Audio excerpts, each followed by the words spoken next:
Fortune বরিশালের সামনে টানা দ্বিতীয় বিপিএল শিরোপা জয়ের হাতছানি, আর চিটাগাং কিংসের সামনে ইতিহাসে প্রথমবারের মতো বিপিএল ট্রফি স্পর্শের চ্যালেঞ্জ। যদি বিপিএল শিরোপা জিততে পারে তাহলে ফরচুন বরিশালের তামিম, মুশফিক, মাহমুদুল্লাহরা লঞ্চে করে বরিশাল যাবেন, সেইটার সেলিব্রেশন হবে। আর যদি চিটাগাং জিততে পারে তাহলে মিঠুন, আরাফাত সানি, আলিস আল ইসলামরাও কি সমুদ্রে জাহাজ ভাসাবে না? প্রশ্নের যে জায়গা সেটা হচ্ছে এইবারের বিপিএল এর ট্রফিটা উঠবে কার হাতে? তামিম ইকবাল নাকি মোহাম্মদ মিঠুন? ফরচুন বরিশাল নাকি চিটাগাং কিংস? শক্তি সম্ভাবনায় কোন দল এগিয়ে রয়েছে ফাইনালের আগে, সেটা নিয়ে এই আলোচনাটা, এবং আলোচনা শেষে অবভিয়াসলি আমার একটা প্রেডিকশন। দেখুন, এইবারে বিপিএল নিয়ে অনেকগুলো প্রেডিকশন করেছি, অনেকগুলো প্রেডিকশন ভিডিও করেছি। সেইখানটাতে এটা তো আর একদম মেপে মেপে আমি রাখিনি যে একেবারে কাটায় কাটায় কি হয়েছে না হয়েছে, কিন্তু এটা বলা যেতে পারে যে মোর দেন 80% প্রেডিকশনই আসলে ঠিক হয়েছে। আপনারা অনেকেই কমেন্টসে এটার সঙ্গে দ্বিমত করলেও ভিডিওগুলো তো নট আউট ডোমানে রয়েছে, সেটার সঙ্গে মিলিয়ে নিতে পারেন। সো একটা প্রেডিকশন করাই যায়, মিললে মিলবে, না মিললে নাই। এটা তো আর আমি তো আর ক্রিকেট জ্যোতিষী না, আমি হচ্ছে গিয়ে পুরো বিপিএল এর বা দলগুলোর অবস্থার উপরে বিবেচনা করে কোন দলগুলো প্লে অফ খেলবে, কোন দলগুলো বাদ পড়বে, প্লে অফ থেকে কারা ফাইনাল খেলবে, এই হিসাবেই ফাইনালের শিরোপা কারা জিতবে ওইটার একটা প্রেডিকশন করছে। একটা গেম, একটা মজা, এই দ্যাটস ইট। যাই হোক, এখন ফরচুন বরিশাল আর চিটাগাং কিংস এই ফাইনালের আগে ঠিক কোন জায়গাটাতে দাঁড়িয়ে, একটা হিসাব যদি ধরেন মুখোমুখি লড়াই, এই দুইটা দল বিপিএল এ এখন পর্যন্ত যে 3বার মুখোমুখি হয়েছে সেইখানে ফরচুন বরিশাল জিতেছে 2বার, চিটাগাং কিংস জিতেছে 1বার।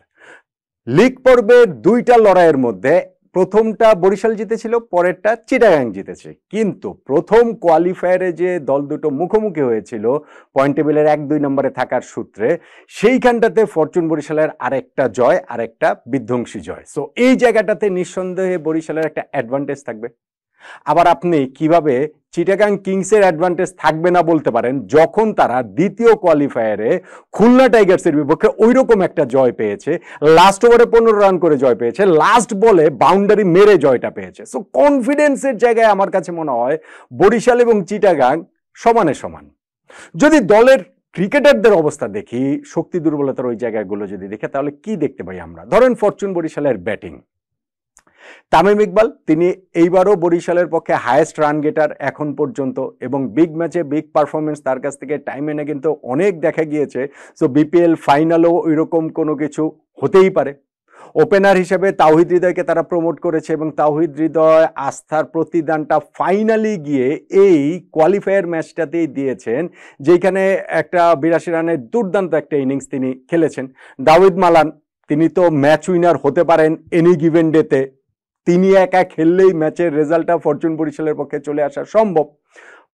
মুশফিকুর রহিম, মাহমুদুল্লাহ রিয়াদের অভিজ্ঞতা রয়েছে, যদিও তাদের এইবারের বিপিএল এ খুব বেশি কিছু করেননি বা করার খুব একটা প্রয়োজন পড়েনি। সো এই ফাইনাল ম্যাচটাতে যদি সেই প্রয়োজনীয়তার সামনে দাঁড়ায়, তাহলে এই তাদের অভিজ্ঞতার উপরে তো বরিশাল ভরসাটা করতেই পারে। রয়েছেন এইখানটাতে কাইল মায়ার্স।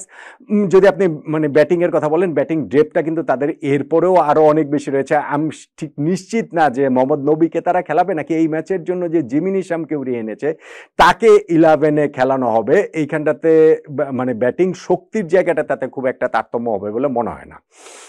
শক্তির ডেপটা অনেক বেশি ইনফ্যাক্ট থাকবে। চিটাগাং কিংসের ব্যাটিংটা কিন্তু অত বড় শক্তির জায়গা না। হ্যাঁ, বরিশালের বিপক্ষে যেই ম্যাচটা তারা জিতেছে সেই ম্যাচে তারা 200+ স্কোর করে জিতেছে, কিন্তু যেই দুইটা ম্যাচে তারা হেরেছে তার মধ্যে একটাতে তারা 121-20 এরকম রান করেছিল, আর কোয়ালিফায়ারে করেছে 149। আপনি তাদের ব্যাটিং এর ওই জায়গাটাতে যদি দেখেন যে পারভেজ হোসেন ইমন খুব বেশি ধারাবাহিক না, খাজা নাফি যদিও লেটে খেলা শুরু করেছেন এবং তিনি ভালো পারফর্ম করছেন এই জায়গাটাতে, শামীম হোসেন পাটোয়ারি তাদের এখানটাতে রয়েছেন, গ্রাহাম ক্লার্ক আছেন, আপনার তাদের এই ব্যাটিং লাইন আপে মোহাম্মদ মিঠুন ক্যাপ্টেন তিনিও রয়েছেন, কিন্তু ব্যাটিং লাইন আপটা খুব স্ট্রং না, খুব দীর্ঘ না। এই 6 নাম্বার 7 নাম্বারেই ইনফ্যাক্ট খালেদ আহমেদকে তারা নামিয়ে দিয়েছে। কিন্তু আমি যখন আবার বলছি যে ব্যাটিংটা অত দীর্ঘ না, ডেপথ অত বেশি নেই, কিন্তু কোয়ালিফায়ার ম্যাচটাতেও আলিস আল ইসলাম এবং আরাফাত সানি তারা মিলেই জিতিয়ে দিয়েছেন।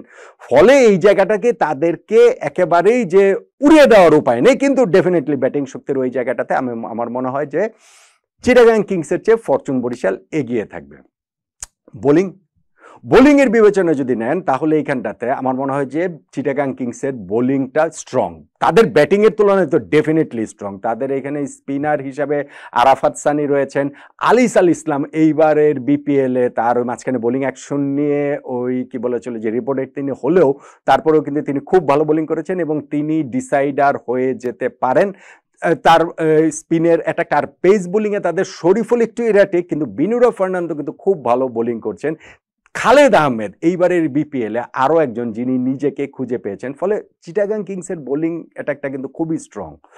ফরচুন বরিশালের যে বোলিং অ্যাটাক দুর্বল এমনটা ভাবার আসলে কোনো কারণ নেই। আমি যেটা বলছিলাম যে স্পিন অ্যাটাকের কথা বললে নবী খেলবেন কি খেলবেন না এটা হচ্ছে একটা প্রশ্নের বিষয়, কিন্তু সেটা না খেললেও তাদের রিশাদ রয়েছেন, তাদের তানভীর রয়েছেন, ফলে এইখানটাতে কিন্তু তাদের পেস বোলিংয়ে মোহাম্মদ আলী খেলেছেন এই লাস্ট ম্যাচটাতে, সেখানে তিনি 5 উইকেট নিয়েছেন। ইবাদত এইখানটাতে আছেন, জিমিন ইসাম খেললে তিনি থাকবেন। তাদের বোলিং অ্যাটাকটা আসলে ভীষণ ভীষণ রকম স্ট্রং, কিন্তু আমার কাছে মনে হয় যে দুই দলের বোলিং অ্যাটাকটা বরিশালকে হয়তো আপনি স্লাইটলি এগিয়ে রাখতে পারেন, কিন্তু মোরললেস হচ্ছে গিয়ে চিটাগাংকে জিততে হলে তাদের বোলিং এর উপরে অনেক বেশি রিলাই করতে হবে এবং অবভিয়াসলি ব্যাটসম্যানরা যদি সেই রান না করেন তাহলে তো কোনো চান্সের জায়গাটাই থাকে না। আমার মনে হয় দুই দলের এই যে চিটাগাং এবং বরিশাল তাদের বিদেশি খেলোয়াড়রা একটা ডিফারেন্স মেক করে দিতে পারে, এবং যখন আপনি দেখবেন যে ফরচুন বরিশালে এখানে David Malan, Jimin ইসাম, Mohammad Ali কিংবা যদি এইখানটাতে খেলানো হয় হচ্ছে গিয়ে নবীকে, কাইল মায়ার্স, এদের মধ্যে 5 জনের মধ্যে যেই 4 জন খেলবেন তারা আসলে এইবারে বিপিএলেও ভালো পারফর্ম করছেন এবং ডেফিনেটলি নিজেদের দিনে তারা দলকে একাই শিরোপা জেতানোর সামর্থ্য রাখেন তাদের পারফরমেন্স দিয়ে।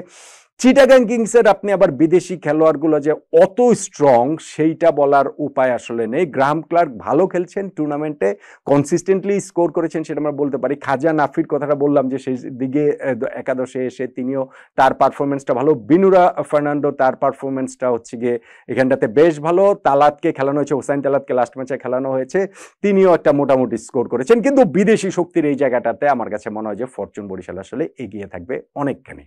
আর আরেকটা যে জায়গা সেটা হচ্ছে কি এক্সপিরিয়েন্স, অভিজ্ঞতা। সেই এক্সপিরিয়েন্স শুধু প্লেয়ার ওয়াইজ না, প্লেয়ার ওয়াইজ এক্সপিরিয়েন্সেও বরিশাল এগিয়ে রয়েছে অনেকখানি। আবার আপনি যখন বিপিএল এর হিসাবটা করবেন, এইবারের বিপিএল এর সবচেয়ে স্ট্রংগেস্ট টিম গড়েছে ফরচুন বরিশাল এবং তারা প্রত্যাশা মতোই ফাইনালে উঠে এসেছে। সেই জায়গাটা থেকে হচ্ছে গিয়ে তাদের গতবারও শিরোপা যেহেতু জিতেছিল, এই বিগ ম্যাচ এক্সপিরিয়েন্স প্লেয়ার, গতবারের প্লেয়ার অনেকেই তাদের এই দলটাতে রয়ে গেছে, সেই জিনিসটা এই দলটাতে আছে। আর চিটাগাংয়ের জিনিসটা হচ্ছে গিয়ে তারা যেহেতু এই দলটা ঠিক যে শিরোপা জিতবেই এরকম টার্গেট নিয়ে বিপিএলটা শুরু করেছিল বলে আমার কাছে মনে হয় না। সো তারা ফাইনাল পর্যন্ত এসেছে, এটা ডেফিনেটলি একটা অ্যাচিভমেন্ট, কিন্তু ফাইনাল তো আসলে এক ম্যাচের ব্যাপার, সেইখানে শিরোপা তারা জিততেই পারে। কিন্তু এক্সপিরিয়েন্সের দিক থেকে চিটাগাং কিংস একটুখানি পিছিয়ে থাকবে। ফরচুন বরিশালের জন্য যেটা একটা প্রেশার হয়ে যেতে পারে বলে আমার কাছে মনে হয় সেটা হচ্ছে এক্সপেকটেশনের প্রেশার। মানে আমরা সবাই ধরেই নিচ্ছি যারা এখানে খেলা দেখতে আসবেন, বসবেন, সবাই মোরললেস ধরে নিচ্ছে যে ফরচুন বরিশাল এই ম্যাচটা তো জিতবেই। এই যে এক্সপেকটেশন, এইটা বরিশালের উপরে চাপ যেমন হতে পারে, আবার at the same time Barishal পুরো জিনিসটাকে একটুখানি ঢিলও দিয়ে দিতে পারেন যে না ঠিক আছে আমরা তো আসলে জিতবো, একটু রিল্যাক্স হয়ে যেতে পারেন। সেইটা তাদের জন্য হচ্ছে গিয়ে সর্বনাশ ডেকে আনতে পারে। সেই আশঙ্কার জায়গাটা ফরচুন বরিশাল ক্যাম্প থেকে তো ডেফিনেটলি রয়েছে। তাহলে সবকিছু মিলিয়ে সবশেষে গিয়ে যদি বলি এই বিপিএল এর শিরোপাটা জিতবে কোন দল, প্রেডিকশনটা আসলে কি তামিম ইকবাল নাকি মোহাম্মদ মিঠুন, কার হাতে উঠবে শিরোপা? নিশ্চয়ই বুঝতে পেরেছেন আমার আলোচনা শুনে, আমি দুই দলের যে শক্তির মতো যে আলোচনাটা করেছি তাতেই আসলে বোঝার কথা।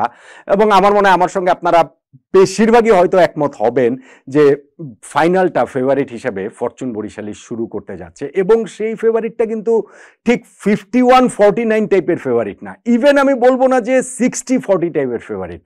আমার কাছে মনে হয় যে এই ফাইনাল ম্যাচটা বরিশাল শুরু করবে একবারে ওভারওয়েলমিং ফেভারিট হিসেবে, যেটা আপনি 70-30, 75-25 এইরকম ব্যবধানে এগিয়ে থেকেই ফরচুন বরিশাল এই ফাইনালটা শুরু করবে। সো আমার প্রেডিকশন হচ্ছে গিয়ে ফরচুন বরিশাল এই ফাইনাল ম্যাচটা জিতবে, টানা দ্বিতীয় শিরোপাটা তামিম ইকবালের হাতে উঠবে। দেন এগেইন অঘটন তো ঘটতেই পারে, ক্রিকেটে তো হতেই পারে, সেই অঘটন ঘটিয়ে কি মোহাম্মদ মিঠুনের চিটাগাং কিংস শিরোপাটা তুলে নিতে পারবে, নাকি আপনার প্রেডিকশনও যে ফরচুন বরিশালের তামিম ইকবালের হাতেই এইবারে বিপিএল ট্রফিটা উঠবে? আপনার মতামতটা জানাতে পারেন।